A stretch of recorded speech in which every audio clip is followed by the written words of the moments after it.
Hello everyone, আসসালামু আলাইকুম। Welcome to Azad rider blog and another video. প্রতিদিনের মতো আজকে নতুন আরেকটা রাইড শেয়ার ভিডিও নিয়ে চলে আসছি আপনাদের মাঝে।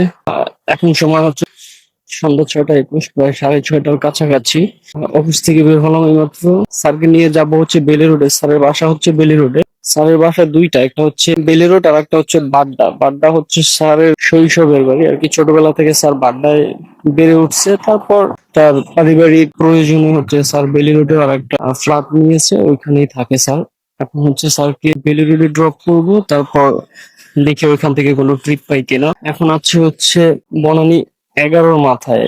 স্যারের লোকেশনে যেতে হলে হচ্ছে মহাখালী বাস স্ট্যান্ডের সামনে দিয়ে যেতে হবে। মহাখালী বাস স্ট্যান্ডের সামনে তো এই টাইমটাতে মোটামুটি ভালোই জ্যাম থাকে।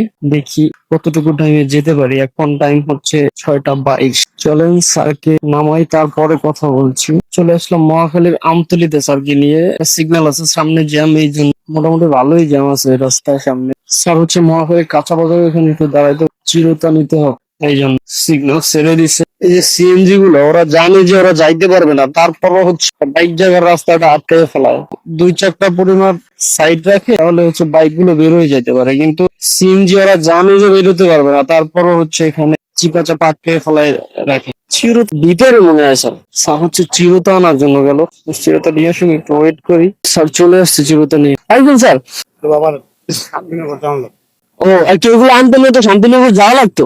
হ্যাঁ, ভালো হয়েছে। স্যারের যেটা লাগতো স্যার এখানে পেয়ে গেছে, নয়তো স্যারের বাসা হচ্ছে বেলুড়। বেলুড় থেকে ওনার শান্তিনগর যাওয়া লাগতো এই চিরতা আনার জন্য।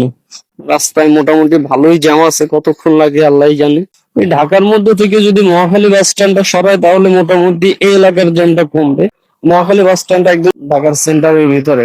এইখানে গুলশান, বনানী, তারপর হচ্ছে নিকাতন, মহাখালী, ডিএইচএস, ভিআইপি জোন গুলোর মধ্যে আসলে একটা অজবরল অবস্থা এই ডিস্ট্রিক্ট বাস গুলোর কারণে। এই টার্মিনালটা সরালে মোটামুটি এই এলাকার জ্যামটা কমে যাবে। মোটামুটি ভালোই সময় লাগবে এই জ্যাম পার হতে। এখানে আসলে একটা হাসপাতাল আছে, কলেরা হাসপাতাল। এখানে কলেরা, ডায়রিয়া এগুলো হলে এখানে নিয়ে আসে। কিন্তু এমন একটা জায়গা, একদম মুমূর্ষু একজন রোগী নিয়ে যদি এখানে আসে, তাহলে দেখা যায় যে এই জ্যাম ঠেলে ঢুকতে ঢুকতে রোগী যা অসুস্থ আছে একদম পুরো আধা মরা হয়ে যাওয়ার অবস্থা হয়ে যাবে। এখানে যে একটা হাসপাতাল আছে বোঝার মতো কোনো উপায় নাই। এই যে বাসগুলো যে দাঁড়াইছে এখানে, যদি কেউ না চিনে জিজ্ঞেস করে আসে, ওনার হচ্ছে হাসপাতাল খুঁজে পেতে অনেকটাই ঝামেলা হয়ে যায়। পুরো রাস্তার মধ্যে ডাবল করে হচ্ছে বাসগুলো হচ্ছে পার্কিং করে রাখছে। মহাখালী কাঁচা বাজার থেকে এই মহাখালী বাস স্ট্যান্ড আসতে সময় লাগে সর্বোচ্চ হলে 1 মিনিট। যদি বাইক টান দেয় সর্বোচ্চ 1 মিনিট লাগে, অথচ 4-5 মিনিটের বেশি হয়ে গেছে, 10 মিনিটের কাছাকাছি এখন পর্যন্ত হচ্ছে মহাখালী বাস স্ট্যান্ডের সামনেই আসতে পারি নাই। কি পরিমাণ জ্যাম! তাহলে মনে করেন এই মহাখালী বাস স্ট্যান্ডটা ছাড়ানোর পরে একদম হচ্ছে 7 রাস্তা পর্যন্ত পুরো রাস্তা ফাঁকা পাবো ইনশাল্লাহ। স্যার, নোয়াখালী বাস স্ট্যান্ডটা ক্রস করি, তারপরে কথা বলছি। এই জ্যামের মধ্যে হচ্ছে কথা বলার কোনো মুড আসে না। ফাইনালি কথা বলতে বলতে স্যারের লোকেশনে চলে আসছি। স্যারের লোকেশন হচ্ছে বামে খন্দকার গলিতে। এই রোডটা দিয়ে বের হলে হচ্ছে বেলি রোড। বাজার গেল। না স্যার, পিছনে দেওয়া না, তখন আসবো না। স্যারকে ড্রপ করলাম। স্যার হচ্ছে আমাকে আজকে 200 টাকা দিয়েছে। আমি স্যারকে বাড্ডাতে যদি নামাই, তাহলে স্যার আমাকে 100 টাকা দেয়। আর যদি বেলি রোডে নিয়ে আসে খন্দকার গলির এখানে, তাহলে স্যার আমাকে 200 টাকা দেয়। যাক, এখন হচ্ছে আগে এখানে দাঁড়িয়ে অ্যাপসটা একটু অন করে নিই, দেখি এখান থেকে কোনো ট্রিপ পাই কিনা। আশা করি ট্রিপ পাবো, কারণ এখান থেকে ট্রিপ পাওয়া যায়। তবে এখানে ট্রিপ গুলো আর কি বোঝা যায় না কোথায় কি পাওয়া যাইতে পারে। দেখা যায় যে যাত্রাবাড়ির ট্রিপ ঢুকে, তারপর হচ্ছে পুরান ঢাকার ট্রিপ ঢুকে। দেখি আজকে কোন জায়গায় ট্রিপ ঢুকে, দেখি। ট্রিপ ঢুকছে ভাই, আছে মনে হয়। হ্যাঁ, মালিবাগ আছে ভাই, যাবে যাত্রাবাড়ি। যাই, বাইরে নিয়ে যাই। আসলে যাত্রাবাড়ির দিকে গেলে তো ট্রিপ পাওয়া যায় না, এটা হচ্ছে ঝামেলা। বসেন। যাত্রাবাড়ি আচ্ছা, ঠিক আছে। এই যাবে হচ্ছে যাত্রাবাড়ি ইবনে হসপিটালের এখানে। বাইকে পিক আপ করলাম মালিবাগ ফুজি কালার যে স্টুডিওটা, এইখান থেকে। চলেন বাইকে হচ্ছে এখানে ড্রপ করি, তারপরে কথা বলছি। আর দেখি ওইখান থেকে কোনো ট্রিপ পাই কিনা।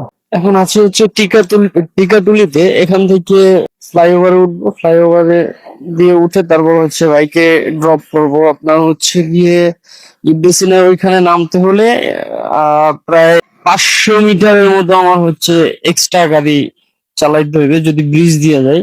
এখন নিচ দিয়া যদি যাইতে যাই তাহলে হচ্ছে আপনার গিয়ে নিচে একটু জ্যাম, যাত্রাবাড়ি স্ট্যান্ডের ওই যে জ্যামটা ওইটা পাবো। আর এই জন্য যাচ্ছি ব্রিজ দিয়ে যাবো, তো ব্রিজ দিয়ে যাই। দেখি সামনে হচ্ছে ফ্লাইওভারটা। এই রাস্তাটা কিন্তু ওয়ান ওয়ে করা। আসলে ওয়ান ওয়ে করা ঠিক আছে, কিন্তু এখানে কিন্তু বাস অথবা প্রাইভেট কার এগুলো কিন্তু রং রোডে আসে না। ওই যে রিক্সা গুলা হচ্ছে আপনার গিয়া যেমনি পারে অমনি হচ্ছে চালায় এই রাস্তায়। এখন উঠছি ফ্লাইওভারে। কি রে ভাই, ভাই খুঁজতে আছে না 10 টাকা? কিন্তু আপনার তো রঙে মেরে নামাইতে হবে, আবার ধরবে টরবে নাকি পুলিশ আল্লাহ জানে। ধরলে তো 2000 টাকা নাই।